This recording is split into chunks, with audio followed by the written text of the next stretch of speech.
பெரியவா சரணம். பெரியவா வானொலியின் மாலை நிகழ்ச்சிகள் ஆரம்பமாகின்றன. இன்றைய எமது நிகழ்ச்சிகள் நித்திய குரு பாதுகா பூஜா, ஸ்ரீ ரா கணபதி அவர்கள் எழுதிய புத்தகத்தின் ஒளிவடிவம், ஆன்மீக உரை, மகா பெரியவா மகிமை, உபன்யாசம். பெரியவா சரணம். பெரியவா சரணம். அடுத்த நிகழ்ச்சி நித்திய குரு பாதுகா பூஜை. शुक्लाम्भरधरं विष्णुं शशिवर्णं चतुर्भुजं प्रसन्नवदनं ध्यायेत् सर्वविघ्नोपशान्तये। ममोपात्त समस्त दुरितक्षयद्वार श्री परमेश्वर प्रीत्यर्थं गुरुप्रसाद सिद्ध्यर्थं गुरुप्रीत्यर्थं गुरुपादपूजाम् अद्य करिष्ये।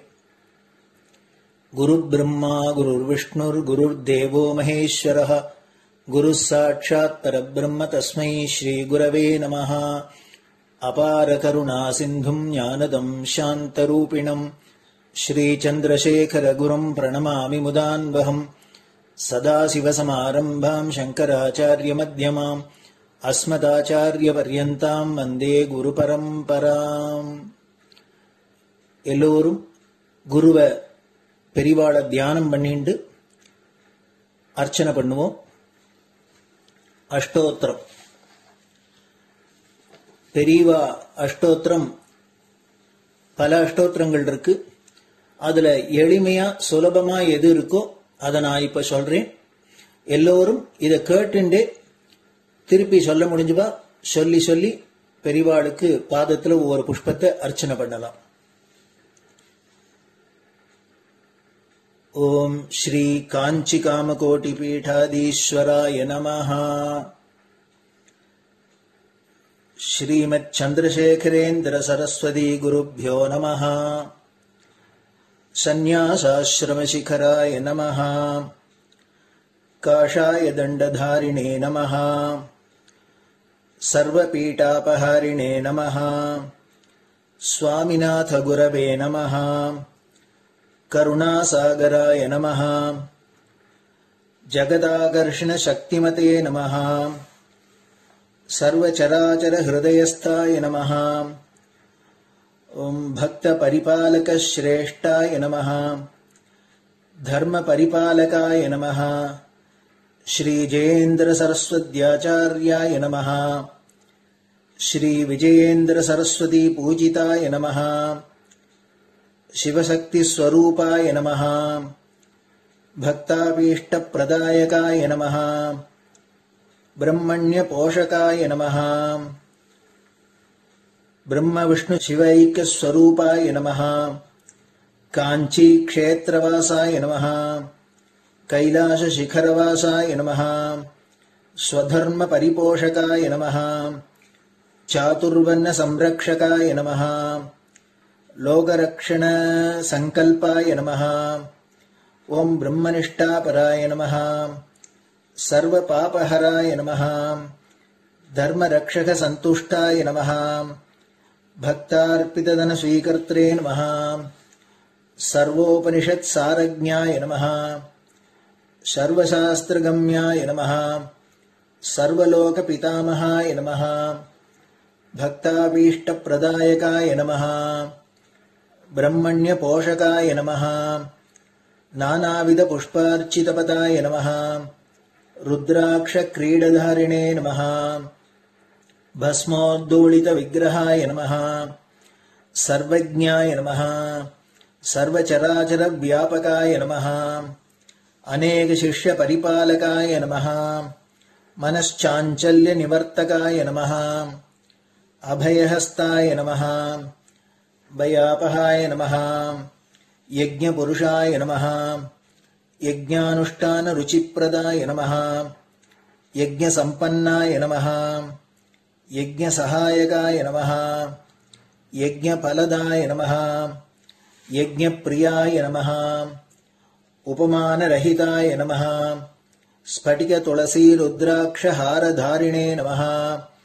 चातुर्वर्ण समदृष्टये नमः। ऋग्यजुस्साम अथर्वणादि चतुर्वेद संरक्षकाय नमः। தட்சிணாமூர்த்தி ஸ்வரூபாய நமஹ. ஜாக்ரத் ஸ்வப்ன சுஷுப்தி அவஸ்தாதீதாய நமஹ. கோட்டி சூரிய துல்லிய தேஜோமே ஷரீராய நமஹ. சாது சங்க சம்ரக்ஷகாய நமஹ. அஸ்வகஜ கோபூஜா நிர்வர்த்தகாய நமஹ. குருபாதுக பூஜா துரந்தராய நமஹ. கனகாபிஷிக்தாய நமஹ. ஸ்வர்ண பில்வதள பூஜிதாய நமஹ. சர்வஜீவ மோக்ஷதாய நமஹ. மூக வாக்தான நிபுணாய நமஹ. நேத்ர தீக்ஷாதானாய நமஹ. द्वादशलिंग स्थापकाय नमः. गान रसप्रियाय नमः. ब्रह्मज्ञानोपदेशकाय नमः. सकलकलासिद्धिताय नमः. चातुर्वण्यपूजिताय नमः. अनेकभाषा संभाषण कोविताय नमः. अष्टसिद्धिप्रदायकाय नमः. ओम श्री शारदामठ सुस्थिताय नमः. नित्यान्नदान सुप्रीताय नमः. प्रार्थना मात्र सुलभाय नमः. पादयात्रा प्रियाय नमः. नानाविध मतपंडिताय नमः. श्रुति स्मृति पुराणज्ञाय नमः. देव यक्ष किन्नर किंपुरुष पूज्याय नमः. श्रवणानंदकर कीर्तये नमः. दर्शनानंदाय नमः. अद्वैतानंद भरिताय नमः. अव्याच करुणामूर्तये नमः. शैव वैष्णवादि मान्याय नमः. श्री शंकराचार्याय नमः. दंड कमंडलूहस्ताय नमः. वीणा मृदंग सकलवाद्य नाथस्वरूपाय नमः. रामकथा रसिकाय नमः. वेद वेदांग आगमादि सकलकला सतस्प्रवर्तकाय नमः. हृदय गुहाशयाय नमः. शतरुद्रीय वर्णितस्वरूपाय नमः. केदारेश्वरनाथाय नमः. अविद्यानाशकाय नमः. निष्काम कर्मोपदेशकाय नमः. लघुभक्ति मार्गोपदेशकाय नमः. लिंगस्वरूपाय नमः. सालग्राम सूक्ष्मस्वरूपाय नमः. कालड्यां शंकर कीर्तिस्तंभ निर्माणकर्त्रे नमः. जितेन्द्रियाय नमः. शरणागत वत्सलाय नमः. श्रीशैल शिखरवासाय नमः. डमरुकनाद विनोदाय नमः. वृषभारूढ़ाय नमः. दुर्मद नाशकाय नमः. आभिचारिक दोषहर्त्रे नमः. मिताहाराय नमः. मृत्युविमोचक शक्त्याय नमः. श्री चक्रार्चन तत्पराय नमः. दासानुग्रह कारकाय नमः. अनुराधा नक्षत्र जाताय नमः. सर्वलोक ख्यातशीलाय नमः. वेंकटेश्वर चरण पद्म षट्पदाय नमः. श्री महात्रिपुर सुंदरी समेत श्री चंद्रमौलीश्वर पूजा प्रियाय नमः. श्रीमच्चंद्रशेखरेन्द्र सरस्वती सद्गुरु परब्रह्मणे नमः. गुरुभ्यो नमः. परमगुरुभ्यो नमः. परमेष्टिगुरुभ्यो नमः. परात्परगुरुभ्यो नमः. गुरुपरम्पराभ्यां नमः. गुरुपादुकाभ्यां नमो नमः. அடுத்தது ஊதுபத்தி இருந்தா அதை காமிச்சு தூபம், நெய் தீபம் இருந்தா காமிச்சு அதை நெய் தீபம் தீபம் காமிச்சுட்டு நைவேத்தியம் நைவேத்தியம் வெத்தலைப்பாக்கு பழம் இதுலேருந்து ஆரம்பிச்சு அவளுக்கு எது சௌரியமோ அதுபடி நைவேத்தியம் பண்ணலாம். அதுக்கு அடுத்தது கற்பூர ஹாரத்தி பண்ணி எல்லோரும் பிரதட்சிண நமஸ்காரம் பண்ணி பெரியவாள்கிட்ட பிரார்த்தனை பண்ணிண்டு எல்லோரும் க்ஷேமமா இருக்கணும், லோகம் பரம மங்களமா சௌக்கியமா இருக்கணும், எல்லோரும் வியாதி வெக்க இல்லாத ஆயுராரோக்கிய ஐஸ்வர்யத்தோட சாந்தம் அமைதியோட ஞான வைராக்கியத்தோட எல்லோரும் நல்லவர்களாயிருந்து நன்மையை அடையணும்னு பிரார்த்தனை பண்ணி இந்த பூஜையை தினம் செய்யலாம். குரு பிரம்மா குரு விஷ்ணுர் குரு தேவோ மகேஸ்வரः குருः சாட்சாத் பரபிரம்ம தஸ்மை ஸ்ரீ குரவே நமः. அபார கருணா சிந்தும் ஞானதம் சாந்தரூபிணம் ஸ்ரீசந்திரசேகர குரும் பிரணமாமி முதான்வகம். சதாசிவசமாரம்பாம் சங்கராச்சார்ய மத்யமாம் அஸ்மதாச்சார்ய பர்யந்தாம் வந்தே குரு பரம்பராம். குரு பாத பூஜை நிறைவடைஞ்சது. பெரியவா சரணம். பெரியவா சரணம். பெரியவா வானொலியில் நேயர்கள் அடுத்து கேட்க இருப்பது ஸ்ரீ ரா கணபதி அவர்கள் எழுதிய புத்தகத்தின் ஒளி வடிவம். அளிப்பவர் ஸ்ரீமதி உமா சங்கர் அவர்கள். தேனினும் இனிய சொல்லான் தீச்சுடர் மேனி கொண்டான் ஊனுயிர்க்குயிரதான ஒன்றினைக் கலந்து நின்றான் ஏனினிக் கவலை நெஞ்சே இன்றுனக் அருள் செய்தான் இஞ்ஞானவான் காமகோட்டி நாதனை நம்புவோமே. ஜெய ஜெய சங்கர, ஹரஹர சங்கர. மகாபெரிவாளின் உபன்யாசங்களை ரா கணபதி அண்ணா தெய்வத்தின் குரல் என்ற பெயரில் 7 பாகங்களாக தொகுத்து அளித்ததின் 6ஆம் பாகத்தின் அடுத்த பகுதி. அடிநிலை, நடுநிலை, முமுட்சு, அத்வைத்தம், அத்வைத சாதனை. ஒரே தீவிரமாக மோட்சத்திற்கு இச்சிப்பதுதான் முமுட்சுத்துவம் என்று சொன்னேன்.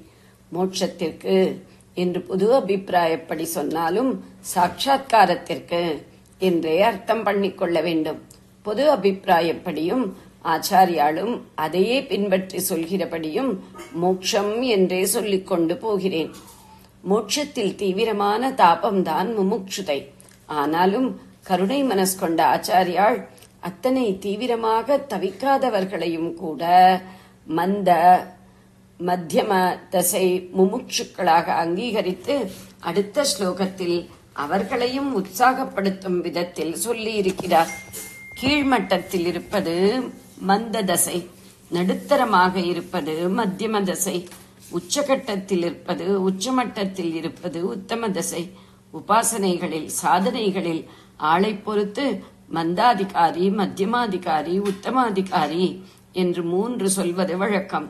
அத்வைத சாதனையில் ஓரளவு உசந்த கட்டத்திற்கு போன நிலையில்தான் முமுட்சுதை ஆழமாக ஏற்படும். அதாவது உத்தமாதிகாரிதான் மற்ற எல்லாவற்றிலும் ஆசையை தள்ளி மோட்சமே குறி என்று இருப்பான். ஆனாலும் கூட கருணையினால் ஆச்சாரியாள் இதிலேயும் மந்த மத்தியம அதிகாரிகளுக்கு இடம் கொடுத்து சொல்லி இருக்கிறார். அடிநிலையில் இருக்கிறவனும் கூட மோட்சத்தில் ஒரு இச்சை வைத்துத்தானே சாதனை என்று ஆரம்பித்திருக்கிறான். அவனுக்கும் மந்த தசையில் முமுட்சுதை இருப்பதாக ஆச்சாரியாள் அருளோடு அனுதாபத்தோடு நினைத்திருக்கிறார். அப்புறம் கொஞ்சம் சாதனை பண்ணி கொஞ்சம் பக்குவம் அடைந்த பின் அவன் ஆரம்பத்தில் இருந்ததை விட இந்த வாழ்க்கை ஒரு மாயம்தான் என்று புரிந்து கொண்டு இன்னும் கொஞ்சம் நன்றாகவே மோட்சத்தை பற்றி நினைக்க ஆரம்பிப்பான். இது மத்தியம தசை. ஆனால் இப்போதும் ஸ்டெடியாக அதிலேயே சித்தமில்லாமல் அலைபாய்ந்து கொண்டுதான் இருக்கும். ஆரம்பத்தில் ரொம்பவும் க்ஷணிகமாக க்ஷணகாலத்ததாக இருந்த முமுட்சுதை இப்போது கொஞ்சம் நின்று நிலைத்ததாக இருக்கும் என்றாலும் இதுவும் வேர்பிடித்து ஊன்றி நிற்காமல் மாயை பிடித்துக் கொள்ளத்தான் செய்யும். அதனாலே அலுத்து சலித்து அந்த மத்தியம தசை முமுட்சு நமக்காவது மகா பெரிய மோட்ச பிராப்தி கிடைப்பதாவது என்ற நம்பிக்கை இழந்து விடுவது கூட உண்டு. இவன் சமாச்சாரமே இப்படி என்றால் மந்த தசையில் இருப்பவனை பற்றி கேட்கவே வேண்டாம். இவர்களையும் உற்சாகப்படுத்தி சாதனை வழியை விடாமல் விடாமுயற்சி பண்ண வைப்பதற்காக ஆச்சாரியாள் கருணையோடு சொல்கிறார். மந்த மத்தியம ரூபாபி வைராக்யேன சமாதினா பிரசாதேன குரோஹோ சேயம் பிரவருத்தா சூயத்தே பலம். அப்பா அழாதே, குரு பிரசாதம் இருந்தால் எதுவும் நடக்கும். ஆனால் நீயும் அதற்கு பாத்திரனாகும்படி முடிந்த மட்டும் வைராகியத்தை அபியாசம் பண்ணு, சமாதி ஷட்கத்தை அபியாசம் பண்ணு. அப்படி பண்ணினால் உன் முமுட்சுதை மந்தமாகவோ மத்தியமாகவோ இருந்தால் கூட குருவின் அனுகிரகத்தில் அது நன்றாக விருத்தியாகி பலன் தந்துவிடும் என்று சொல்கிறார். மந்தம், மத்தியமம், உத்தமம் என்று 3 இருப்பதில் உத்தமம் என்பதை பிரவிருத்தம், நன்றாக விருத்தியானது என்று சொல்லியிருக்கிறார். தன்னால் முடியவில்லையே என்று அழாமல் முடிந்த மட்டும் முயற்சி பண்ணினால் குரு அனுகிரகமும் சேர்ந்து மந்த மத்தியமங்கள் கூட பிரவிருத்தமாகிவிடும் என்கிறார். குரு பிரசாதம்.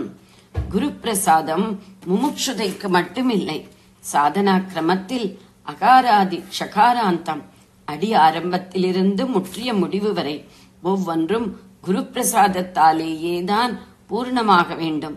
சிஷ்யன் அந்தரங்க சுத்தமாக முயற்சி பண்ணுவதன் மேல் குரு கருணை கொண்டு அனுகிரகம் பண்ணித்தான் ஒவ்வொரு படியிலும் அவன் ஜெயித்து மேல் படிக்கு போவது. அடுத்தாற்போல் சாதனையின் 3ஆம் ஸ்டேஜில் குருவிடம் சரணாகதியும் குருவின் பரிபூர்ண அனுகிரகமும் ரொம்பவும் முக்கியம். இதுவரை கொஞ்சம் முன்னே பின்னே இந்திரிய வியாபாரம் முதலானதுகளில் ஒருவன் தப்பு பண்ணியிருந்தால் கூட அது பெரிய தோஷமில்லை. ஆனால் சந்நியாசாசிரமம் வாங்கிக் கொண்டு அனுபவத்திற்கெல்லாம் எவரெஸ்டான பிரம்மானுபவத்தை கொடுக்கக்கூடிய மகா வாக்கிய மந்திரோபதேசம் வாங்கிக் கொள்ளும் ஸ்டேஜில் அதற்கப்புறமும் தான் மனஸ் கொஞ்சம் தப்பாக போனால் கூட அது மகா தோஷமாக பாபமாகவே ஆகிவிடும். அந்த இடத்தில் தானே சரி பண்ணிக்கலாம் என்று ஒரு நம்பிக்கொண்டிருந்தால் முடியாது. தன்னம்பிக்கை அவசியம்தான். ஆனாலும் அதை மட்டும் வைத்துக்கொண்டு இங்கே தற்காப்பு பண்ணிக்கொள்ள பார்த்தால் போதாது. துளி கூட பாபம் சம்பவிக்காமல் சாதனா மார்க்கத்திலேயே ரயில் சக்கரம் அந்தண்டை இந்தண்டை இன்ச்சு கூட போகாமல் தண்டவாளத்தின் மேலேயே போகிறார் போல இவன் போக வேண்டிய கட்டத்தில் தன் பலத்தோடு கூட அதைவிடவும் ஜாஸ்தியாக அனுக்கிரக பலம் ரொம்பவும் அவசியம். அதனால்தான் இங்கே குறிப்பாக குரு பிரசாதத்தை சொல்லி இருப்பது. முமுட்சுத்வத்தில் நல்ல பற்று வந்தவுடன் சந்நியாசமும் மகா வாக்கிய ஸ்வீகரணமும் ஆனதால் இனிமேல் நடக்க வேண்டியதற்கெல்லாம் சேர்த்து இங்கே குரு பிரசாதத்தை ஞாபகப்படுத்தி இருக்கிறது. முமுட்சு பற்றி ஆச்சாரியாலும் ஆதி நூல்களும். முமுட்சுதை பற்றி பல இடங்களில் சொல்லி இருக்கும் ஆச்சாரியால் குறிப்பாக சிலது விவேக சூடாமணியில் மனோமய கோஷத்தை பற்றி விஸ்தாரம் பண்ணும் போது சொல்லி இருக்கிறார். அன்னமயத்திலிருந்து ஆரம்பித்து ஒவ்வொரு கோஷத்தையும் பற்றி சொல்லிக் கொண்டு போகும்போது மனோமயத்தை பற்றி வருகிற இடத்தில் ஸ்ரத்தை சமாதானங்களை புத்தி சம்பந்தப்படுத்தி ஆச்சாரியால் சொன்னதாக பார்த்தோம். முமுட்சுதையை சொல்லும் போது மனசை சம்பந்தப்படுத்தி சொல்லி இருக்கிறார். அதனால் முமுட்சுதை மனசில்தான் ஏற்பட வேண்டியது என்று அர்த்தம் பண்ணிக்கொண்டு விடக்கூடாது. மனஸ் என்று ஒன்று இல்லை என்று அடித்து போடுவதில் ஒருவன் ஆழமாக கவனம் வைத்தால்தான் சரியான முமுட்சுவாக ஆகி அதற்கு மேல் சரியான வழியில் போக முடியும் என்றே காட்டுகிறார். ஒரு ஸ்டேஜ் வரையில் மனசில் தோன்றுவதிலேயே நல்லதாக இருப்பவை கெட்டதாக இருப்பவை என்று சீர்பிரித்து கெட்டதை தள்ளி நல்லதை எடுத்துக்கொள்ள வேண்டியது. அப்புறம் மோட்சம் ஒன்றே குறி என்ற தீவிர முமுட்சுதை ஏற்பட பக்குவமாகும் போது நல்லதென்பதும் மனசில் உற்பத்தியாகி மனசின் அனுபவத்திற்குள் வருவதாகத்தானே இருக்கிறது. ஆத்மாவோ மனசாலும் பிடிக்க முடியாதது. மனஸ் நசித்த அப்புறமே அதை அடைய முடியும். ஆகையால் நல்லதுகள் என்று இருக்கும் பலவற்றையும் அவற்றுக்கு ஆசிரியமும் விஷயமுமாயிருக்கிற மனசையும் கூட நாம் தள்ளிவிட்டு நல்லதோ கெட்டதோ இருக்கிற ஒன்றேயான ஆத்மாவையேதான் தேடி நாடி எல்லாம் பண்ண வேண்டும் என்பதில் உறுதிப்பட வேண்டும். அதனால்தான் மனோமய கோஷத்தை சொல்லும் போது முமுட்சுவுக்கான அட்வைஸ், வார்னிங் எல்லாம் கொடுக்கிறார். முமுட்சு முதல் காரியமாக அக்ரே என்கிறார். முதலில் என்று அர்த்தம். முதல் காரியமாக விவேக வைராக்கியங்களை திருடமாக ஆக்கிக் கொள்ள வேண்டும். ஏனென்றால் அந்த இரண்டும் அதிரேகமாக, அதாவது முழுக்க முழுக்க எக்ஸசிவாக இருந்தால்தான் சித்த சுத்தி உண்டாகும் என்று பீடிகை போட்டுவிட்டு, மனஸ் என்பது பெரிய புலி, மகா வியாக்ரம் போக்ய விஷயங்கள் என்கிற காட்டில் அது உலாவிக் கொண்டிருக்கிறது. முமுட்சுவான சாது அந்த பக்கமே போகப்படாது என்கிறார். மனஸ்புலி என்றால் அதையே தள்ள வேண்டும் என்றுதானே அர்த்தம். சிரித்து, நீ அதற்கு தள்ளியே இரு என்கிறார். மனசை வைத்துக்கொண்டு நல்லதை எண்ணுவது பண்ணுவது ஆகியவையும் கூடாதவை என்று ஆகிவிட்டதல்லவா. இதற்கு விவேக வைராக்கியங்களும் அவற்றால் ஏற்படும் பரிசுத்தியும் அவசியம். போக்தா போகங்களை அனுபவிப்பவன் என்பவனாக இருந்து கொண்டிருக்கும் ஒரு மனுஷனுக்கான அத்தனை விஷயங்களையும் மிச்சம் மீதி இல்லாமல் மனஸ்தான் உற்பத்தி செய்கிறது. கர்மாக்களிலேயும் அவற்றின் பலன்களை அனுபவிப்பதிலுமே ஒருவன் சதா காலமும் சுழன்று சுழன்று வருவதற்கு மனஸ்தான் காரணம். சுருக்கமாக சொன்னால் அவித்யை, அதாவது ஞானத்திற்கு நேர் ஆப்போசிட்டான அஜ்ஞானம் என்பதே மனஸ்தான். தத்துவம் உணர்ந்த பெரியவர்கள் அப்படித்தான் சொல்கிறார்கள். அத்தகா பிராகூர் மனோ அவித்யாம் பண்டிதாஸ் தத்வதர்ஷினகா. ஆகையினால் மனசை தள்ள வேண்டும். தள்ளுவதற்கு பூர்வாங்கமாக ஒரு முமுட்சு அதை பரிசுத்தி பண்ணி லேசாக்கிவிட வேண்டும். அசுத்த எண்ணங்களால் அழுக்க பிடித்து தடித்து போயிருப்பதை சுத்தி பண்ணி லேசாக்கணும். அப்புறம் முக்தி உள்ளங்கை நெல்லிக்கனியாக கிடைத்துவிடும் என்றெல்லாம் சொல்கிறார். விவேக சூடாமணி உபதேசம் முழுதுமே முமுட்சுவுக்குத்தான் என்று அந்த புஸ்தகத்தை முடிக்கும் போது முத்தாய்ப்பு வைத்திருக்கிறார். அதிலிருந்து என்ன தெரிகிறது என்றால், முமுட்சுத்துவம் என்பது அசல் முக்தனாகவே ஆகிற க்ஷணம் வரையில் தொடர்கிறது என்று தெரிகிறது. சாதனை கிரமத்தில் இதற்கப்புறம் சந்நியாசம் வாங்கிக் கொண்டு ஸ்ரவண மனன நிதித்தியாசனங்கள் பண்ணி சத்திய சாட்சா்காரம் பெற்று முக்தனாக வேண்டும் என்று சொல்லப்பட்டிருக்கிறது. அப்படி இதற்கு அப்புறம் ஸ்ரவண மனநாதிகளை சொன்னாலும் அப்போதெல்லாமும் முமுட்சுதை மோட்சம் அடையணும் என்ற தாபம் தொடர்ந்து இருந்து கொண்டே இருக்க வேண்டும். நிதித்தியாசனத்தில் உச்சிக்கு போய் சாட்சா்காரத்திற்கு ரொம்ப கிட்ட வந்து விட்டவனையும் முமுட்சுவாக ஆச்சாரியார் சொல்கிறார் என்பது அந்த புஸ்தக முடிவில் அவனுக்கு அவர் கொடுத்திருக்கும் லட்சணங்களிலிருந்து தெரிகிறது. என்ன சொல்கிறார் என்றால், ஹிதம் இமம் உபதேசம் ஆத்ரியந்தாம், ஹிதம் இமம் உபதேசம் ஆத்ரியந்தாம், விஹித நிரஸ்த சமஸ்த சித்ததோஷாக பவசுக விமுகாக பிரசாந்த சித்தாக ஸ்ருதிரசிகா எதையோ முமுக்ஷவோ ஏ. நூற்சிறப்பை கூறும் கடைசி ஸ்லோகமான கிரந்த பிரசம்சாவுக்கு முந்தைய ஸ்லோகம். யாரை உத்தேசித்து விவேக சூடாமணியை எழுதினாரோ அவர்கள் ஹிதமான இந்த உபதேசத்தை ஆதரிக்க வேணும். ஹிதம் இமம் உபதேசம் ஆத்ரியந்தாம் என்று முதல் பாதத்தில் சொல்கிறார். அடுத்த 3 பாதத்தில் அவர்கள் யார், எப்படிப்பட்டவர்கள் என்று லட்சணங்கள் கொடுக்கிறார். விகித நிரஸ்த சமஸ்த சித்த தோஷாக என்றால் சாஸ்திர விதிப்படி சகல சித்தமலங்களையும் போக்கிக் கொண்டவர்கள். பவசுக விமுகாக சம்சார சௌக்கியங்களிலிருந்து மூஞ்சியை திருப்பிக் கொண்டவர்கள் என்று நேர் அர்த்தம். அதாவது இந்திரிய அனுபவங்களை வெறுத்து தள்ளியவர்கள். பிரசாந்த சித்தாக நன்றாக அடங்கி சாந்தமான சித்தத்தை உடையவர்கள். ஸ்ருதி ரசிக்காக வேதத்தின் ரசமறிந்தவர்கள். யதயகா யதிகள் அதாவது சந்நியாசிகள். முடிவாக முமுக்ஷவகா முமுக்ஷுக்கள். கடைசியாக ஏ என்று வருவதற்கு எவர்கள் என்று அர்த்தம். எவர்கள் சித்தமலத்தை போக்கிக் கொண்டவர்களாக, அனுபவங்களை தள்ளியவர்களாக, பிரசாந்த சித்தர்களாக, வேதரசம் அறிந்தவர்களாக, சந்நியாசிகளாக, முமுட்சுக்களாக உள்ளாரோ அவர்கள் இந்த ஹிதோபதேசத்தை ஆதரிக்கட்டும் என்று முன்பின்னாக சேர்த்து பின்னாடி வரும் ஏயை எல்லாவற்றுக்கும் முன்னாடி கொண்டு வந்து அர்த்தம் செய்து கொள்ளணும்.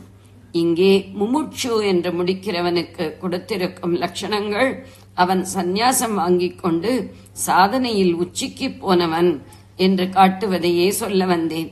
பிரம்மானுபவம் சமாதியில் ஏற்பட்டு முக்தனாக, ஜீவன் முக்தனாக ஒருத்தன் ஆகிற க்ஷணம் வரையில் கூட அவன் முமுட்சுதான் என்று தெரிகிறது. ஜெய ஜெய சங்கர, ஹர ஹர சங்கர. பெரியவா சரணம். இந்நிகழ்ச்சியின் அடுத்த பகுதி நாளை மாலை இதே நேரத்தில் ஒளிபரப்பாகும். பெரியவா சரணம். பெரியவா சரணம். பெரியவா வானொலியில் நேயர்கள் அடுத்து கேட்க இருப்பது திரு கவிக்கண்ணன் அவர்களின் ஆன்மீக உரை. பெரியவா சரணம். ராம் ராம். ஸ்ரீ குருப்யோ நமஹ. ஜெய ஜெய சங்கர, ஹர ஹர சங்கர. பெரியவா வானொலி நேயர்கள் அனைவருக்கும், மகா பெரியவாவுடைய பக்தர்கள் அனைவருக்கும் அடியேன் கவிக்கண்ணனின் அன்பு கலந்த நல்வாழ்த்துக்கள்.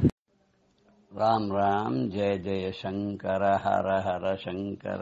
ஸ்ரீ குருப்யோ நமஹ. நம்பிடும் அடியவர் கெடுவதில்லை, நம் சங்கர குருவை காஞ்சி முனிவரை. நம்பிடும் அடியவர் கெடுவதில்லை, நம் சங்கர குருவை காஞ்சி முனிவரை. நம்பிடும் அடியவர் கெடுவதில்லை.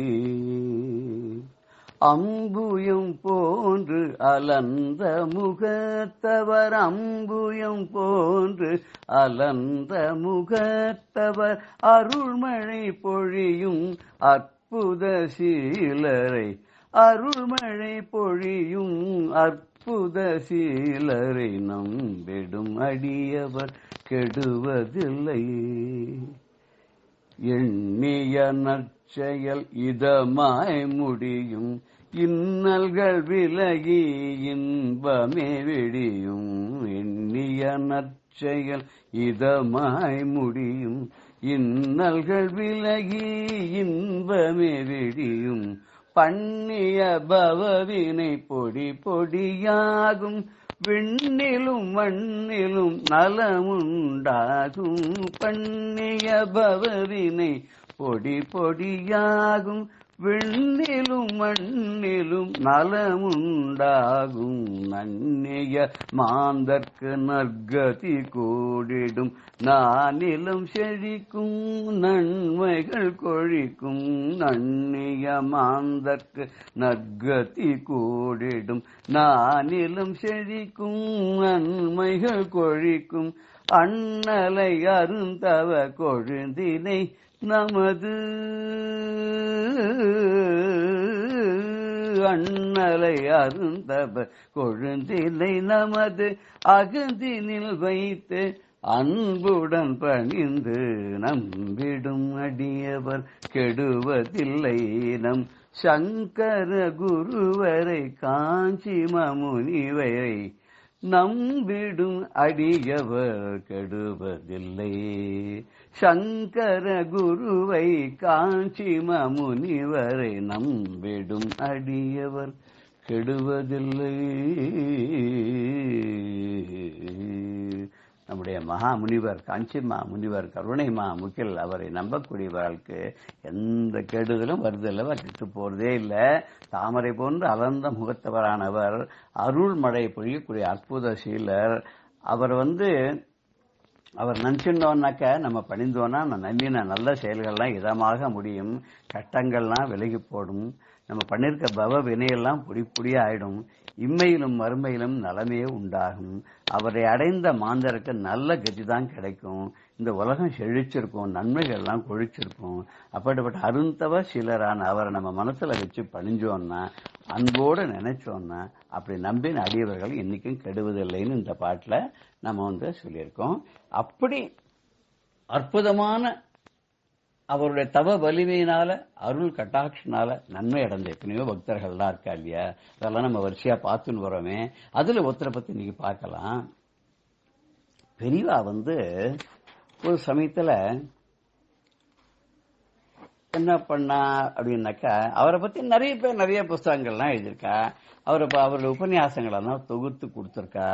அதுல நமக்கு எல்லாருக்கும் தெரியும், ரா கணபதி எழுதிட்டு இருந்தார், நமக்கு நன்னா தெரியும்.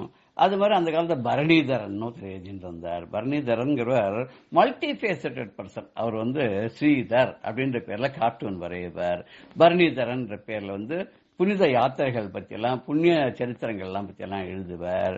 அதுக்கப்புறம் அவர் ஒரு மெரினா அப்படிங்கிற பேர்ல நிறைய சமூக நாடகங்கள்லாம் எழுதியிருக்கார். அப்படி ரொம்ப பிரபலமானவர். மகாபெரிவாள்கிட்ட ரொம்ப ரொம்ப வேண்டியவர். பேச்சுலர் அவர் நினைக்கிறேன்னா. அவர் சிறந்த நாடக ஆசிரியர் வேற. அவருக்கு ஒரு சமயத்துல தீராத வயிற்று வலி வந்துடுச்சு. அந்த வயிற்று வலி வந்தா என்னத்தினாலன்னு தெரியும். இந்த வயிற்று வலிக்கு வயிற்றுல கட்டி இருக்கா இல்ல வயிற்றுல குடல் புண்ணு வந்திருக்கா என்ன பண்ணும் தெரியல. சரி, அவருக்குன்னு ரொம்ப வேண்டியப்பட்ட ஒரு டாக்டர்கிட்ட போய் பார்த்தார். அவர் ஏதோ சிகிச்சை எல்லாம் பண்ணார், மருந்தெல்லாம் கொடுத்தார். இப்படியே போயிட்டே இருந்தது. என்னன்னு தெரியல. ஒரு நாளைக்கு அந்த டாக்டர் சொல்லிட்டார், அப்பா என்னால முடிஞ்சது எல்லாத்தையும் நான் பண்ணிட்டேன். நீ என்ன பண்றேன்னாக்கா இதுக்கு ஒரு சர்ஜரி தான் பண்ணி ஆகணும். நீ வந்துடு, நான் சர்ஜரி பண்ணி உனக்கு சரி பண்ணி விடுறேன் அப்படின்னு. இவருக்கு என்ன தோணித்து, எதுவா இருந்தாலும் பெரியவாட்ட ஒரு வார்த்தை கேட்காத பண்ணிக்கப்படாது அப்படின்னு சொல்லிட்டு நேர பெரியவா கிட்ட போய், இந்த மாதிரி பெரியவா கொஞ்ச நாளா எனக்கு ரொம்பவே தாங்க முடியல, நானும் பொறுத்து பார்த்தேன், பெரியவா கிட்ட கூட சொல்லணும் தான் நினைச்சிருந்தேன், தொந்தரவு பண்ண வேண்டாம்னு அப்படியே விட்டுட்டேன். அந்த வயிற்று வலிக்கு என்ன பண்றதுன்னு தெரியல. டாக்டர் சொல்லிட்டார் சர்ஜரி பண்ணணும்னு சொல்லிட்டார். உடனே பெரியவா என்ன சொன்னா, வேற எல்லாம் ஒன்னும் கவலைப்படாத, நீ சொன்னதெல்லாம் எனக்கு புரிஞ்சுடுச்சு, உனக்கு சர்ஜரி எல்லாம் ஒன்னும் பண்ண வேண்டாம், தேவையில்லாதெல்லாம் பண்ண வேண்டாம் அப்படின்னு சொல்லி விபூதி பிரசாதத்தை கொடுத்தார். விபூதி பிரசாதத்தை கொடுத்துட்டு நீ பேசாத போ, ஒன்னும் கவலைப்படாத, பாத்துக்கலாம் அப்படின்ட்டா. இவர் ஊருக்கு வந்தார். பட் இருந்தாலும் எதுக்கும் இன்னொரு செகண்ட் ஒப்பீனியன் கேட்கறதுன்னு வச்சுப்போம் இல்லையா, அதனால செகண்ட் ஒப்பீனியன் போகலாம்னு சொல்லி அதே மாதிரி இன்னொரு டாக்டர், இவர் கொஞ்சம் பிரபலமானவர்னா நிறைய பேர் அவருக்கு தெரியும், இன்னொரு பிரபலமான டாக்டர்கிட்ட போய் கேட்டார். இந்த மாதிரி ஒரு டாக்டர் சொல்றாரே அறுவை சிகிச்சை தான் பண்ணி ஆகணும்னு சொல்றார், நான் பெரியவாட்ட போய் பார்த்து வந்தேன், பெரியவா எனக்கு பிரசாதம் கொடுத்தா, அதெல்லாம் ஒன்னும் வேண்டாம் பாத்துக்கலாம் சொல்லிட்டா, நீ என்ன சொல்றேன்னு கேட்டா. அந்த டாக்டர் அவரும் பெரியவாளுடைய பக்தர் தான். அவர் என்ன சொல்லிட்டார், பெரியவாளே சொல்லிட்டா, பெரியவாளே உனக்கு கையில விபூதி பிரசாதத்தை கொடுத்துட்டா அப்படின்னா வேற என்ன இருக்கு உனக்கு, கவலையே படாத போ, சாதாரண மாதிரி நீ ஒன்னே சொல்றேன், அதை மாத்திரம் கேளு, ஆகார கட்டுப்பாடு வேணும், உப்பு புளி மிளகா எல்லாம் சேர்க்கக்கூடாது, அசிடிட்டியை கலப்பக்கூடிய விஷயங்கள் எல்லாம் சாப்பிடக்கூடாது, எண்ணெய் பதார்த்தங்கள்லாம் குறைச்சுக்கணும், முடிஞ்ச வரைக்கும் ஒரு ஹிதமான மிதமான ஒரு பதமான ஆகாரங்களை சாப்பிட்டு வந்தேன்னாக்க உனக்கு ரொம்ப நல்லது, புளிக்காத மோர் தயிர் சாதம் இந்த மாதிரிலாம் சாப்பிட்டு வந்தனால போறோம், வேற எந்த மருந்து வேண்டாம், பெரியவா இருக்கச்சு உனக்கு என்ன கவலை. அவர் தான் பேஷஜம் பிஷக்னு சொல்லுவா இல்லையா, பிஷக் அப்படின்னு சொன்னா வைத்தியர், பேஷஜம்னு மருந்து, அவரே தான் மருந்து. அவர் அருமருந்தொரு தனி மருந்து அம்பலத்தை கண்டேன் பாடியிருக்காரோ இல்லையா வள்ளலார். அது மாதிரி இது மகாபெரிவா அனுகரம் பண்ணி பிரசாதம் கொடுத்தப்புறம் வேற ஒரு வைத்தியம் தேவையோ ஒண்ணு வேண்டாம், பேசாத நீங்க நான் சொன்னபடி ஆகார கட்டுப்பாடு மாத்திரம் வச்சுட்டு கொஞ்சம் நான் மருந்தெல்லாம் தரேன், அந்த மருந்தெல்லாம் அந்த காலத்துல அந்த அன்டாசிட்னு சொல்லுவா இல்லையா, அந்த மாதிரி சில மருந்தெல்லாம் கொடுத்து எல்லாத்தையும் அனுப்பிச்சார். இவருக்கு வியாதி கொஞ்ச நாள்ல குணமாயிடுச்சு, ரொம்ப சொஸ்தமாயிட்டார், பழையபடி ஆக்டிவா எல்லாம் ஆயிட்டார். இது இப்படி இருக்கச்ச கொஞ்சம் ஒரு சில வருடங்கள் ஆச்சு. சில வருடங்கள் கழிச்சு திருப்பி மறுபடியும் இந்த வயிற்று வலி கொஞ்சம் கொஞ்சமா வர ஆரம்பிச்சது. என்னடா பண்றது அப்படின்னு தெரியல. அப்போ பெரியவாள் இங்க பக்கத்துல எங்கேயுமே இல்ல, எங்கேயோ ரொம்ப தள்ளி எங்கேயோ அவ பெரியவா முகாம் போட்டிருக்கா, அங்க போய் பாக்குறதுன்றது முடியாது. இவருக்கானா நாளுக்கு நாள் வயிற்று வலி ஜாஸ்தி ஆயிட்டு இருக்கு, என்ன பண்றதுன்னு தெரியல. ஒரு அப்படியே கதி கலங்கி போயிருக்கார். அப்ப ஒரு நாளைக்கு திடீர்னு வேற ஒரு ஊர்ல முகாமிட்டு இருந்த பெரியவா கிட்ட ஒரு பக்தர் போயிருக்கார். தரிசனம் பண்ணிட்டு வந்த உடனே பெரியவா கிட்ட கேட்க, எங்க இருந்து வர? நான் சென்னையில இருந்து தான் வரேன். நீ ஒண்ணு பண்ணு, நான் ஒரு கொஞ்சம் விபூதி பிரசாதம் தரேன், நீ சென்னைக்கு போன உடனே அங்க பரணிதரன் இருக்காரு, உனக்கு தெரியுமோ, நிறைய என்னை பத்தி எல்லாம் கூட எழுதியிருக்காரு, தெரியும் இல்லையா உனக்கு, ஆனந்த வேடன்ல இருக்காரு, அவருக்கு இந்த பிரசாதத்தை கொண்டு போய் சேர்த்துடு, இந்த பிரசாதத்தை எடுத்துக்க சொல்லி நான் சொன்னேன்னு சொல்லு. எனக்கு ஒண்ணுமே புரியல. சரி அப்படியா பெரியவா கொடுத்து சொன்னா அதுக்கப்புறம் என்ன பண்ண முடியும் இல்லையா, சரி நான் கொண்டு போய் கொடுத்துடுறேன் அப்படின்னா. பெரியவா அதோட ஒரு கோழி காமிச்சா, சீக்கிரமா கொடுத்துடு, அந்த பரணிதரன் கொஞ்சம் உடம்பு சரியா இல்ல, அதனால சீக்கிரமா கொண்டு போய் இந்த பிரசாதத்தை சேர்த்துடணும்னு அவரும் நேர வந்தார். சென்னைக்கு வந்தார். வந்த உடனே முதல் வேலையா என்னன்னா பரணிதரன் இருக்கிற இடத்த கொண்டு போய் பார்த்து அவருக்கு கொண்டு போய் இந்த பெரியவா கொடுத்த இந்த பிரசாதத்தை கொடுத்து, பெரியவா இப்படி சொன்னா, உங்களுக்கு உடம்பு சரியா இல்லையா, அதனால இந்த பிரசாதத்தை உடனே சேர்க்கணும்னு சொன்னான். பரணிதரனுக்கு கேட்கணுமா? ஆச்சரியம் அதிசயம் சொல்றதை விட அந்த கருணாமூர்த்திக்கு தன் மேல எவ்வளவு அக்கறைங்கிறத நினைச்சு ரொம்ப ரொம்ப ரொம்ப ரொம்ப கண்ணீர் பிறகு சந்தோஷப்பட்டு வாங்கிட்டாராம். எங்கேயோ இருக்கிற தொண்டரை காப்பாற்றணும்னு எனக்கு இப்ப மறுபடியும் இந்த வைத்தவர் ஆரம்பிச்சிருக்குங்கிறத தெரிஞ்சுட்டு அங்கேருந்து அங்க இருக்கிற முகாம்லேருந்து இந்த ஊர்லேருந்து போன ஒரு பக்தர்கிட்ட பிரசாதத்தை கொடுத்தாச்சு, என்ன குணப்படுத்தணும் சொஸ்தப்படுத்தணும் அப்படின்னு சொல்லி அவ்வளவு ஒரு அனுசரணையோட அக்கறையோட பெரியவா அங்கேருந்து பிரசாதம் கொடுத்து அனுப்பிச்சிருக்காளே. கலியுகத்துல கண்கண்ட தெய்வம்னா இவர் தான் கண்கண்ட தெய்வம், இவரை மாதிரி யாரை நம்ம பார்க்க முடியும்னு அப்படியே கொண்டாடினாராம். திருப்பி அந்த மருந்தெல்லாம் சாப்பிட்டாலாம். சாப்பிட்ட உடனே பழையபடி அந்த சொஸ்தமாயிடுத்து, அந்த வயிற்றுவலியெல்லாம் போயிடுத்து. பெரியவா தன்னுடைய அடியார்களை காப்பாற்றணும், எங்க இருந்தாலும் இருக்கிற இடத்துல இருந்தே காப்பாத்துவா இல்லையா? எப்படி திரௌபதி துவாரகாவாசா காப்பாத்துன்னு சொன்ன போது அந்த துரியோதன சபையில அவமானப்பட்டு நிற்கும் போது கதறா இல்லையா ரெண்டு கையும் தூக்கிட்டு? அப்ப எங்கேயோ துவாரகையில இருக்கக்கூடிய கிருஷ்ணன் இங்க அர்ச்சனாபுரத்தில் இருக்கக்கூடிய அந்த மண்டபத்துல சபா மண்டபத்துல அவமானப்பட்டு நிற்கிற அந்த திரௌபதிக்கு அந்த வஸ்திராபரணத்தும் போது உபகாரம் பண்ணி காப்பாத்தலையா? மானபங்கத்திலிருந்து ரட்சிக்கலையா? அது மாதிரி பெரியவாளும் நமக்கு கருணாமூர்த்தியா நமக்கு என்ன தேவையோ அதை அறிந்து தெரிந்து எங்க இருந்தாலும் அருள் கட்டாட்சம் பொழிவாங்கிறது இது ஒரு நமக்கு உதாரணமா தெரியுது இல்லையா?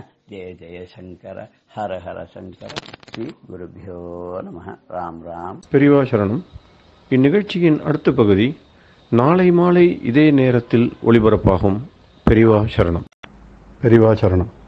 அடுத்த நிகழ்ச்சி மகா பெரியவா மகிமை உபன்யாசம். வழங்குபவர் பிரம்மஸ்ரீ கணேச சர்மா அவர்கள்.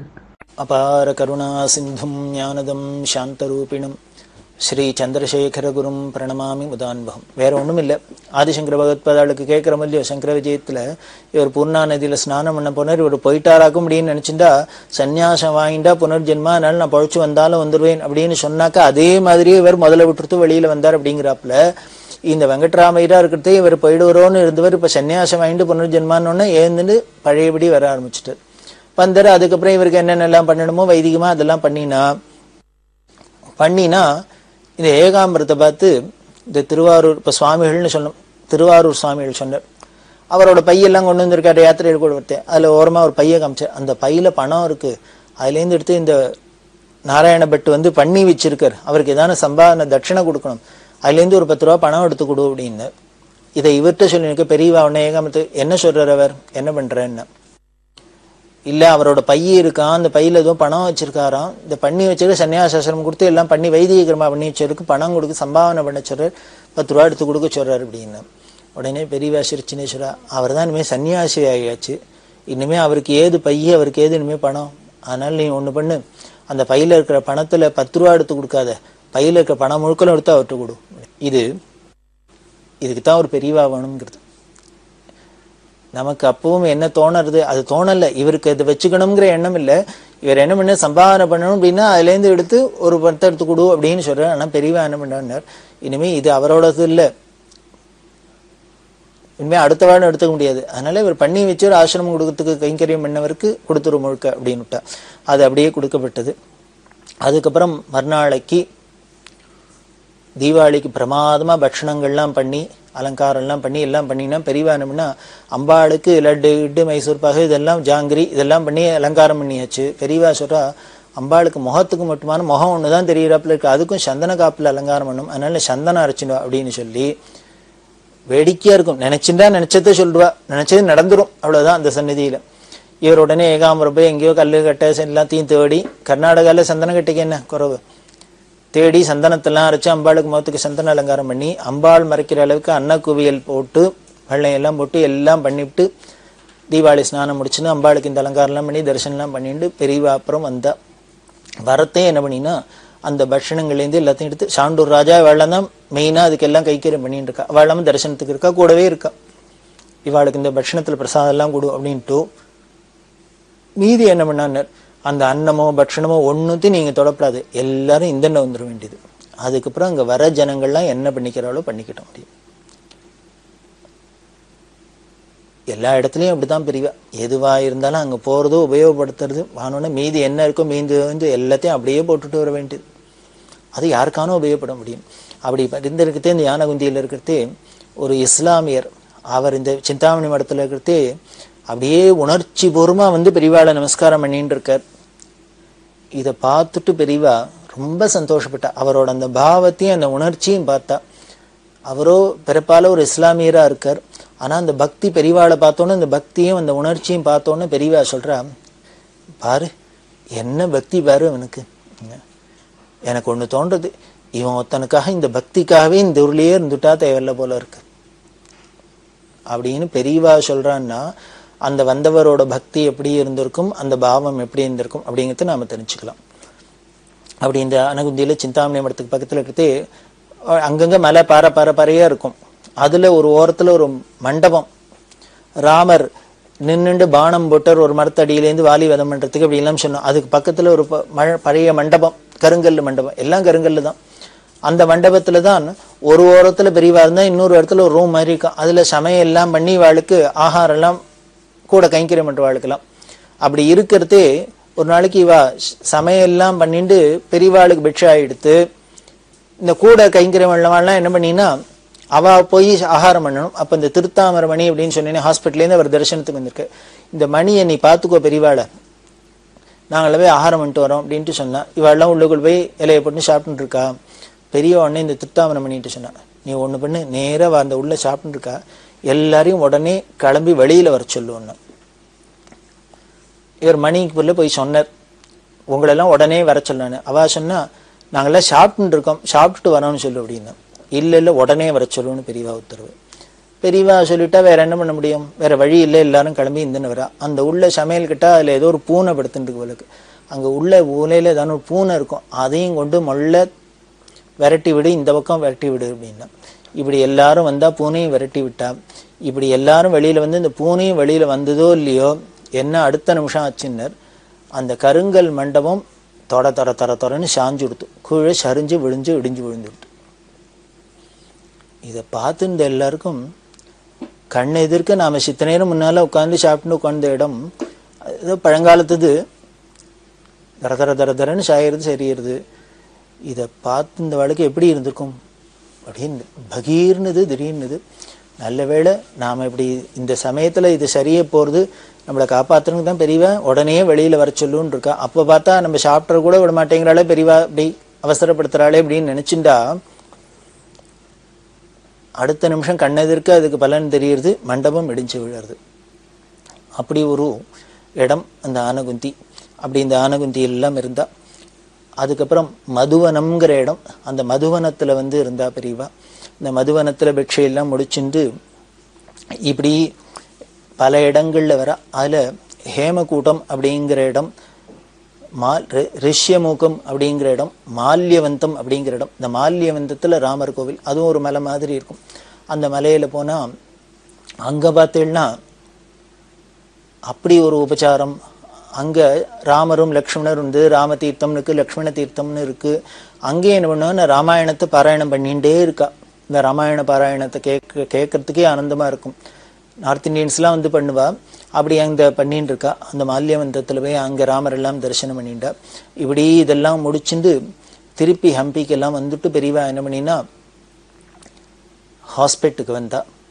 இந்த கட்ராம்பூருக்கு வந்தா. நீங்க பார்த்தீங்கன்னா ஹாஸ்பிட்டு கட்ராம்பூர் இந்த வர வழியில, ஹம்பிக்கு வர வழியில தான் கட்ராம்பூர். இப்படி திருப்பி திருப்பி போயிட்டு வராப்புல இருக்கும். பக்கத்துல தான் இருக்கும். இந்த இடங்கள்லாம் பெரியவா சுத்திட்டு வந்துருந்தா. அப்படி வந்துட்டு இருக்கிறதே ஒரு நாளைக்கு ஒரு சோலையா இருக்கு.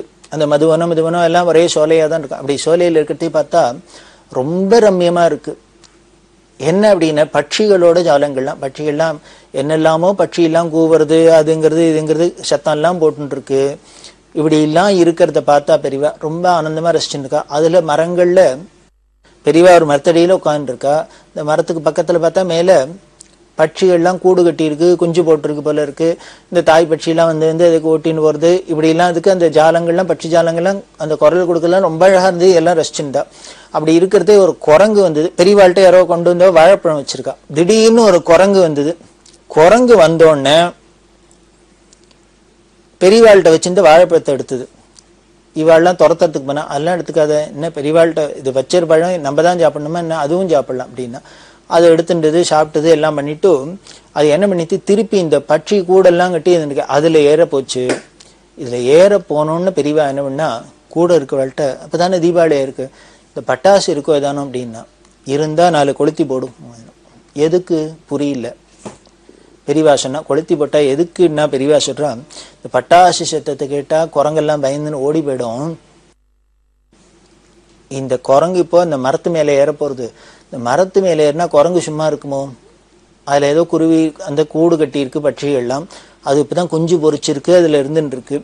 இது போய் அந்த குஞ்சுகளுக்கு ஏதானு ஹிம்சம் பண்ணப்படுதோ, கூட்ட கலைச்சிடப்படுதோ, அதை ஏதானு பண்ணிட போறதோங்கிறதுக்காக பட்டாசு போட்டு அந்த மரத்து மேல ஏறவதை இந்த குரங்கெல்லாம் வெளியில போறாப்புல பண்ணினா, இதை பார்த்து இந்த கைங்கரியம் பண்றவாளுக்கெல்லாம் ஆச்சரியமா இருந்தது. பெரியவா கவனம் எப்படி எல்லாம் இருக்கு பாரு, ஏதோ ஒரு மரத்துல இருக்கிற குருவிக்கு கூடு கட்டி இருக்கு, அதெல்லாம் பார்த்தா கூட அது மேலெல்லாம் கூட கருணை, எல்லா ஜீவராசிகள்ட்டையும் கருணை, எல்லாத்தையும் எப்படி பாதுகாக்கலாம் பாதுகாக்கலாம் பாதுகாக்கலாம் அப்படின்னு சொல்றாப்புல இருக்கு. இதுதான் பெரியவாளோட குணாதிசயம். இந்த குருவிகள் பட்சிகள் அப்படின்னு ஞாபகம் வருது. ஒருத்தர் வந்தார், அவர் என்ன பண்ணினார், எப்படிலாம் பாதுகாக்கிறா பெரியவா அப்படிங்கிறதுக்கா. பாவம் ஒரு நடுத்தர குடும்பம், அவர் அப்பாவுக்கு உடம்பு சரியில்லை, ஆஸ்பத்திரியில் சேர்த்துருக்கு. ஆஸ்பத்திரியில் சேர்த்தா இவரால் அதுக்கு உண்டான செலவழிக்கவும் முடியல. ஆனால் அப்பானா செலவழிக்காதையும் இருக்க முடியாது, என்ன பண்ணுறதுன்னு தெரியல. பெரியவாள்கிட்ட வந்து சொன்னார், ஆஸ்பத்திரியில் எதை எடுத்தாலும் காசாக இருக்கு, ஆக்சிஜனா காற்றுக்கு காசு வாங்குறா, இனிமேல் ட்ரிப்ஸ் ஏற்றுனா தண்ணிக்கு வாங்குறா, பெட்டுக்கு இப்படிலாம் செலவழிக்க சொல்கிறா, என்ன பண்ணுறதுன்னு தெரியல. பெரியவா தான் எனக்கு சமாளிக்க முடியல. உடனே பெரியவா, அப்பாவுக்கு என்ன வயசாச்சு அப்படின்னா, சதாபிஷயம் ஆயிடுத்து அப்படின்னு. அப்போ நீ ஒன்று பண்ணு, போய் டிஸ்சார்ஜ் பண்ணு, நேராக வீட்டுக்கு அழிச்சுன்னு வா.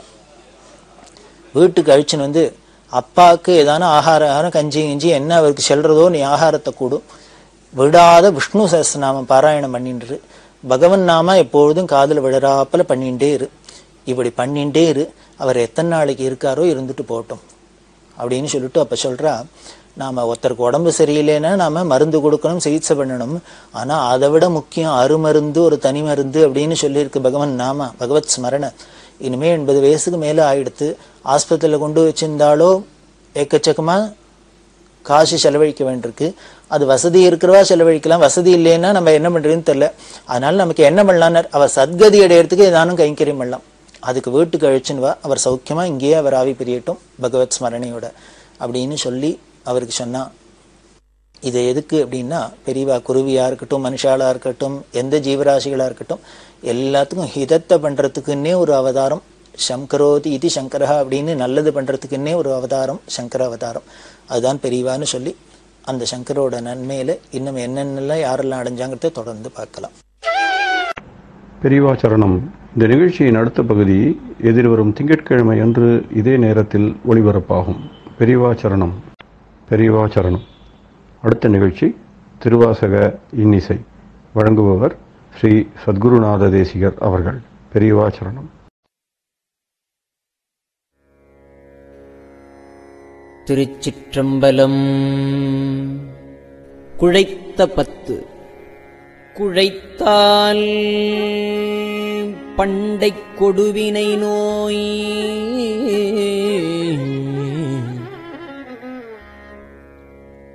காவாய் உடையாய் கொடுவினையேன் உழைத்தால் உறுதி உண்டோதான்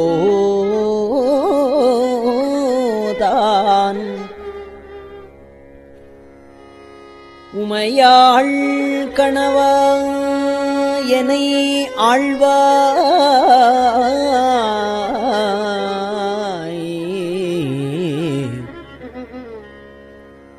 பிழைத்தால் பொறுக்க வேண்டாவோ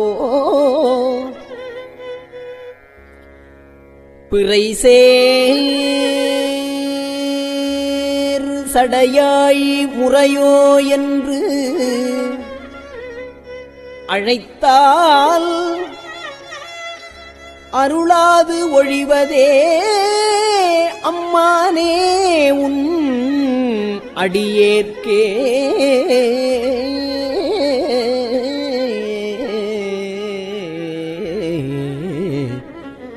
ஏ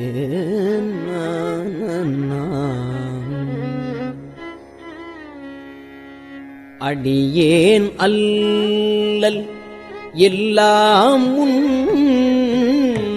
அடியேன் அல்லல் எல்லாம் முன் அகல ஆண்டாய் என்றிருந்தேன் அடியேன் அல்லல் எல்லாம் முன் அகல ஆண்டாய் என்றிருந்தேன்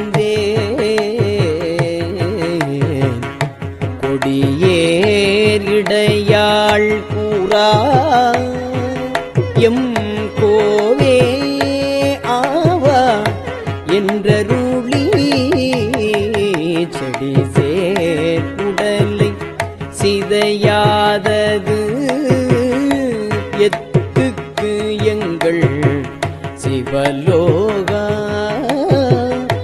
உடையாய் பூவி பணிகொள்ளாது ஒருத்தால் ஒன்றும் போதுமே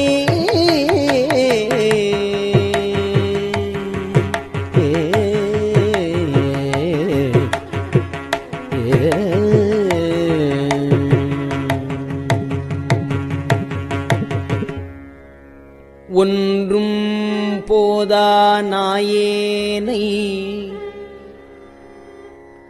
உய்யக் கொண்ட நின் கருணை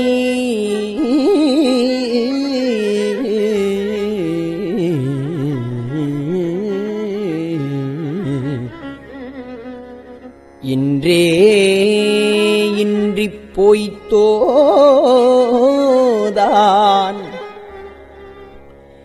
ஏழைப் பங்காயம் கோவே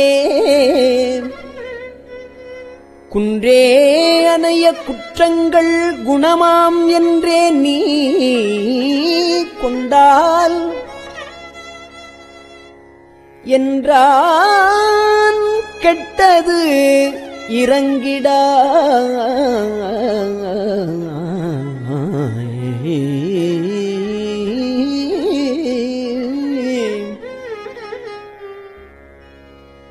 குன்றே அனைய குற்றங்கள் குணமாம் என்றே நீ கொண்டால் என்றான் கெட்டது இறங்கிடாய்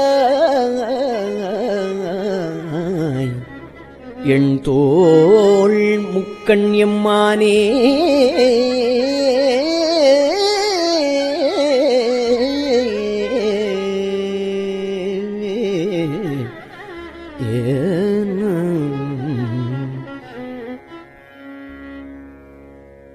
மானே நோக்கி மணவாளா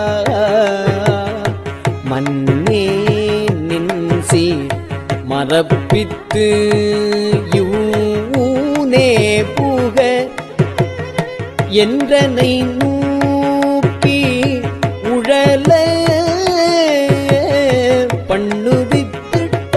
பண்ணுவித்திட்டாய்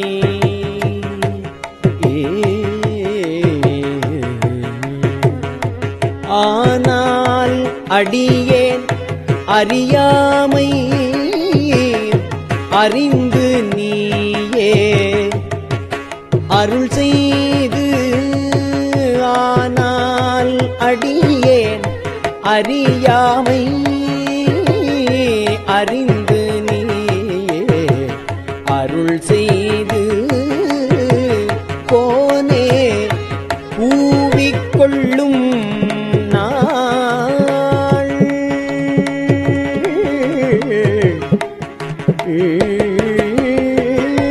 கோனே கூவிக்கொள்ளும் நாள் என்று என்று உன்னை கூறுவதே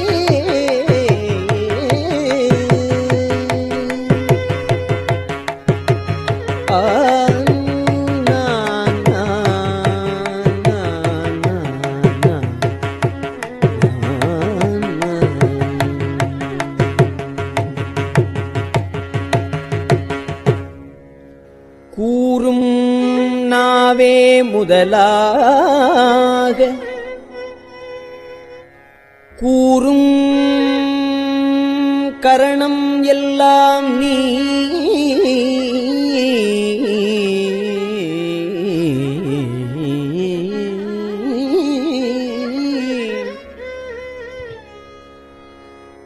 தேரும் வகை நீ திகைப்பும் நீ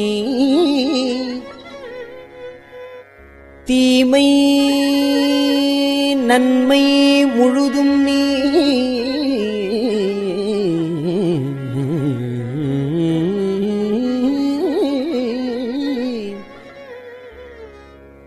வேறோரு பரிசு இங்கு ஒன்று இல்லை மெய்மை உன்னை விரித்துரைக்கில் வேறோர் பரிசு இங்கு ஒன்று இல்லை மெய்மை உன்னை விரித்துரைக்கில் தேரும் வகையன் சிவலோகா திகைத்தால் தேற்ற வேண்டாவோ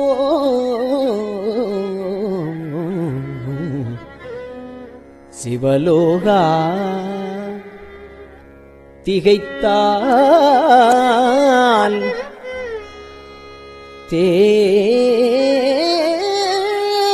தேற்ற வேண்டாவோ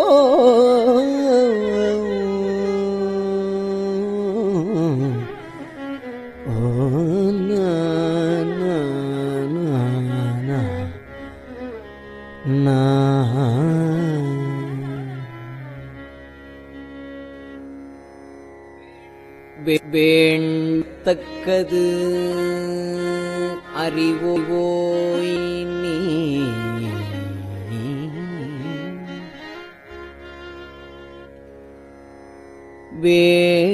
வேண்ட முழுதும் தருவோய் நீ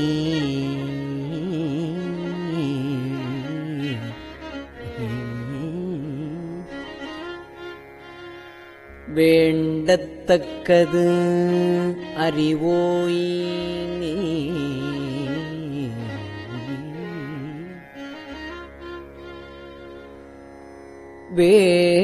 வேண்ட முழுதும் தருவோய் நீ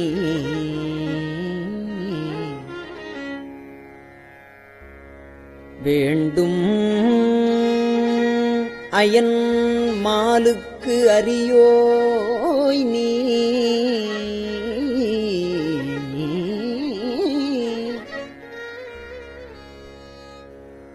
வேண்டி என்னை பணிகொண்டாய்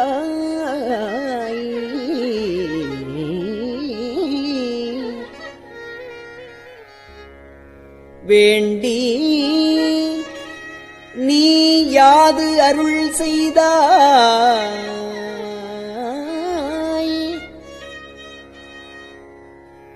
யானும் அதுவே வேண்டின் அல்லால்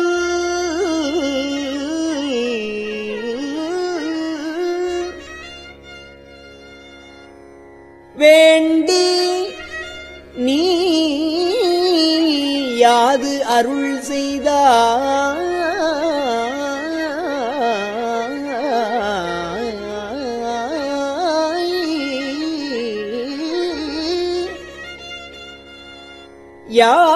யானும் அதுவே வேண்டினல்லால் வேண்டும் பரிசு ஒன்று உண்டு என்னில் அதுவும் உந்தன் விருப்பன்றே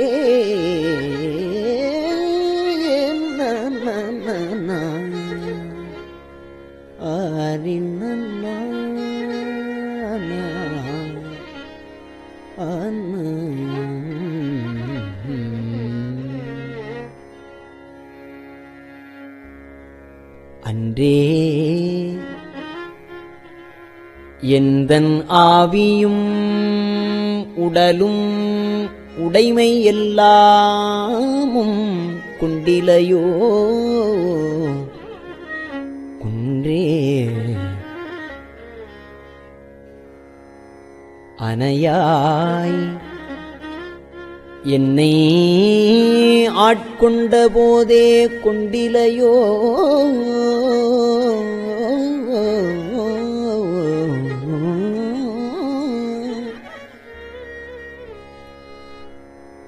இன்று ஓர் இடையூறு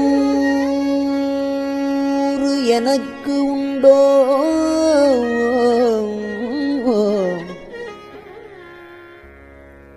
என் தோள் முக்கண் எம்மானே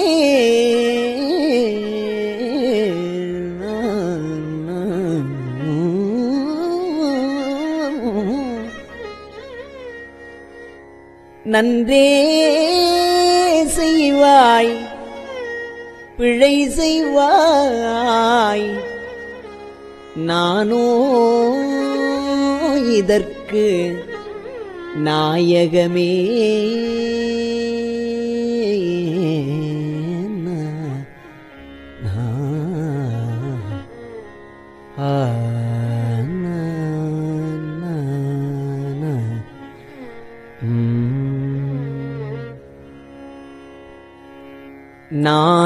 நாயிற்கடையாம் நாயேனை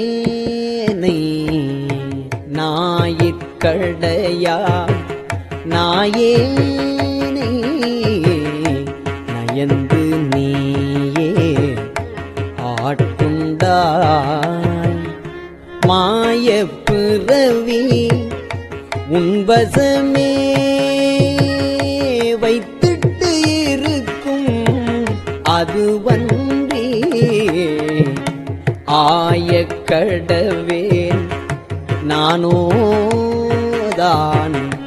என்னதோ இங்கு அதிகாரம் காயத்திடுவாய் உன்னுடைய கழற்கீழ் வைப்பாய் கண்ணுதலே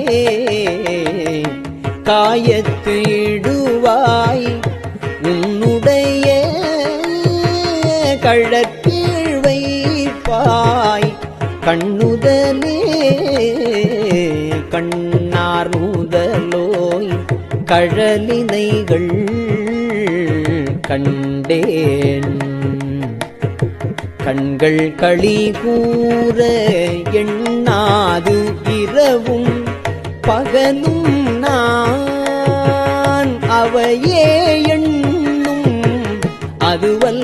அதுவல்லால் மண்மேல் யாக்கை விடுமாறும் வந்தும் கழற்கே புகுமாறும் அண்ணா எண்ணக்கடவேனோ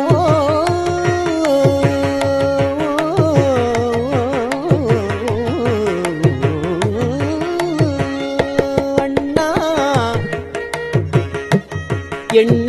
எண்ணக்கடவேனோ அடிமை சால அழகுடைத்தே அழகே பூரிந்திட்டு அடிநாயேன் அரற்றுகின்றேன் உடையானே திகழா நின்ற திருமேனி திகழா நின்ற திருமேனி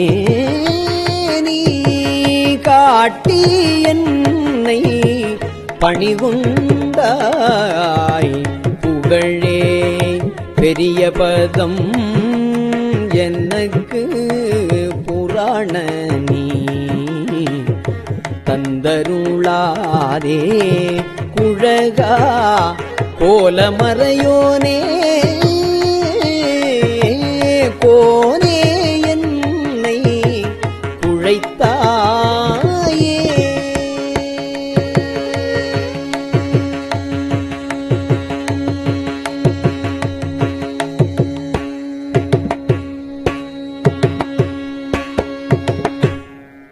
திருச்சிற்றம்பலம்.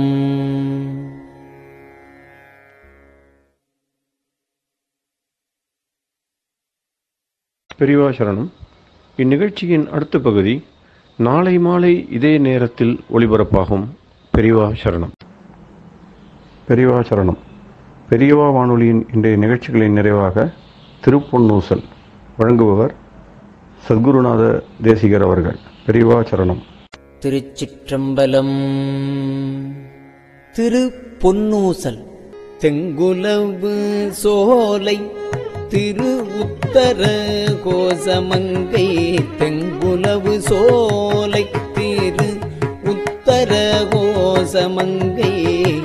தங்குலவு சோதி தனியுருவம் வந்தருளி எங்கள் பிறப்பறுத்திட்டு எங்கரமும் ஆட்கொள்வான்.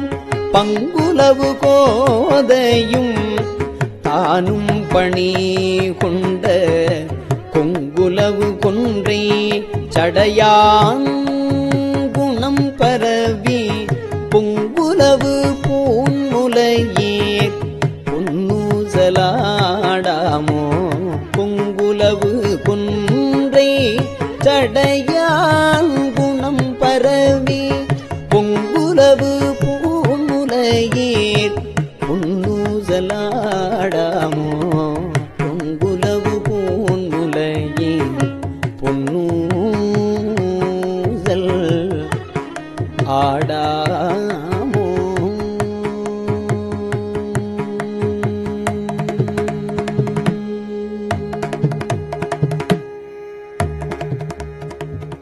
திருச்சிற்றம்பலம். கஞ்சிவய காமாட்சி தன் குழந்தாய் சங்கரரே. கஞ்சிவய காமாட்சி தன் குழந்தாய் சங்கரரே. குரு சந்திரசேகரரே உறங்கிடுவீர்களேலோ.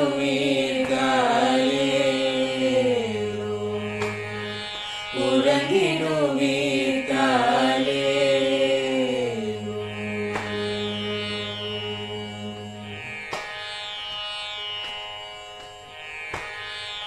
ஆதிகுரு சங்கரராய் அன்றொரு நாள் வந்தவரே. 68 ஏகபதி காலேலோ. ஏழுலகும் பூப்பவரே காப்பவரே கடப்பவரே. எல்லோர்க்கும் அருள்பவரே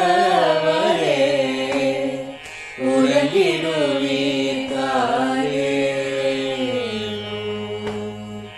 அயனுடனே மாலவனோ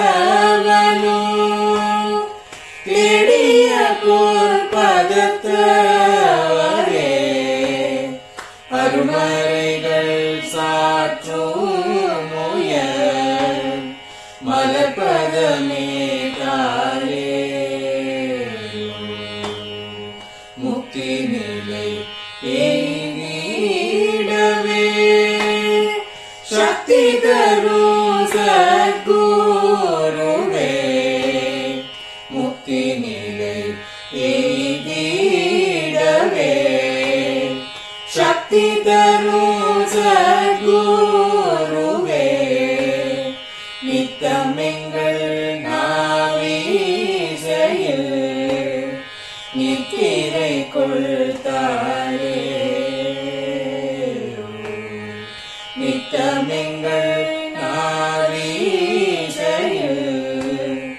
நித்திரை கொள்தாளேலோ. நித்தமெங்கள் நாவீசையில் நித்திரை கொள்தாளே.